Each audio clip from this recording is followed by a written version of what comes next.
wajawa kama chama ya UDM kapata uongozi. Mheshimiwa.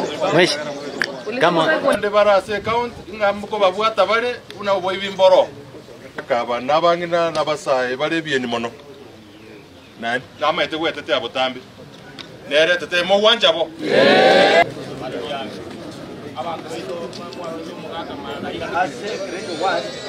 Abantu twachagaiga atwacha kujua abo muntu uri dororo abo muntu chioro meye toto Ne to mo bekekero. Kabisa. Wachira mwezi. Wachira saba seni. Oyo kubori chikura kurwase kia tumeona ya kwamba serikali imeanza kufanya intimidation kwa viongozi wetu.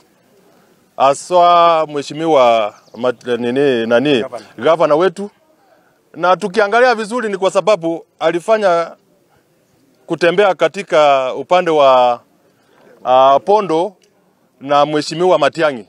Hiyo ndio imeleta shida, kwa sababu hii jambo ambao wanasema ya kwamba amekuwa mwizi wa pesa.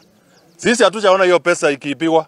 Ningeomba EACC, hiyo tume ya kupambana na ufisadi, iweze kuwaita wale wote, si wa Nyamira peke yake. Iwapo wanaonelea kwamba yupo mwanasiasa fulani, gavana, seneta, mjumbe ambaye ameshukiwa kubunja ama kupora hela za umma, aweze kuitwa, wamupeleke mahakamani kwa heshima, kwa sababu anaweza kupata kwamba pengine yale ambao wanataka kumsumia si ya kweli. Kama ingekuwa ni amri ya serikali ama nini kutolewa, wangeutwe huko, sababu kuna mahakama yenye yanafuatilia hizo kesi.